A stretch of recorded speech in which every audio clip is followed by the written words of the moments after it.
Good evening, and tonight on UFG News, tensions continue to rise as Fukushima prepares to host a section of the 2020 Olympic torch relay. Residents have raised concerns that the relay is a display of Fukushima's recovery, ignoring parts of the region that remain deserted and the number of evacuees who are still living in temporary housing. As today marks the anniversary of the tragic event of March the 11th, 2011, we take a look back on the destruction and loss that Fukushima continues to battle with 9 years on. At 2:46 p.m, the 9.0 magnitude Tohoku earthquake struck the northeastern coast of Japan as the Pacific plate subducted beneath the Eurasian plate, releasing centuries of mounting tectonic stress, the result of which could be felt in 6 minutes of shaking alongside a further 401 confirmed aftershocks. An inquiry into the events in the years thereafter discovered a thin layer of low-friction clay which was attributed to the rapid plate movement which jolted at an astonishing 50-metre distance. Sadly, the destruction was far from over as Japan's location on the Pacific Rim made it particularly vulnerable to the secondary hazard event that followed, a tsunami. The 14-metre wave was created when the ruptured stretch of the subduction zone caused gravitational imbalance, displacing voluminous bodies of water attempting to regain their gravitational stability.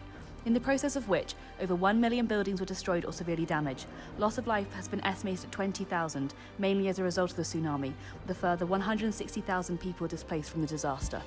As the tsunami reached the Fukushima nuclear power plant, the water levels inundated the power generators, which were vital to cooling of the reactors, which mitigated the occurrence of a nuclear explosion.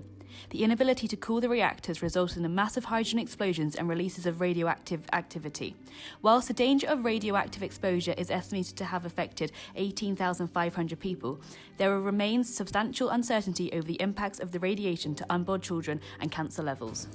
Overall, the economic cost of recovery has increased to over $202 billion, but with the ongoing reconstruction efforts, these figures are likely to surge. Among the destruction, PTSD and trauma has emerged among the power plant workers who have experienced loss and discrimination at the hands of the accident. Furthermore, the trauma has forced displacement is rife, especially amongst the elderly population, many of those who feel a loss of identity and belonging impacting their mental well-being. Their physical well-being has similarly been disproportionately compromised, with higher morbidity rates and the exacerbation of chronic health conditions.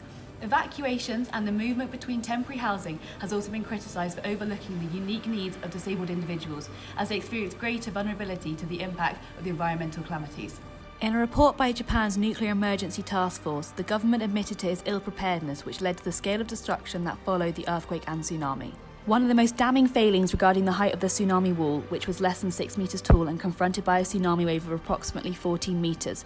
The wall's construction was based on seismic knowledge at the time of the plant's construction in 1967, and whilst contemporary revisions pointed out its insufficiency, TEPCO disregarded these warnings. Mitigation methods for the earthquake activity were equally insufficient. Support systems for nuclear units were outdated, with the revision of their design has been currently postponed until 2016. Responsibilities were further restricted by loss of electrical functions and lighting, a possibility that hadn't been considered. The government began instructing a series of evacuations within a 20-kilometre radius of the nuclear power plant. 2 weeks later, those within a 30-kilometre radius to the site were also ordered to evacuate. The government were critiqued at the time for the poor organisation and mishandling of data, failing to communicate the areas to which would be affected by the radioactivity. In the 2017 court case, the Japanese government were found negligent in their disaster response, resulting in the payment of hundreds of evacuees following the disaster. The public response was one of panic.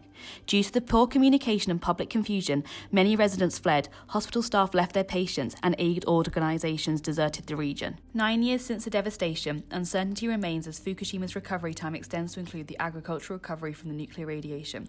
24 countries maintain their ban on Fukushima's produce after 56% of fish stocks were found to be contaminated, heightening the vulnerability of communities who rely on their agriculture to sustain their livelihoods. The Environment Minister was warning that the only option will be to drain the contaminated water into the oceans, raising concerns that this will initiate international conflict. The mishandling of risk and evacuation information resulted in some residents unnecessarily moving from radiation safe zones to areas of radiation exposure.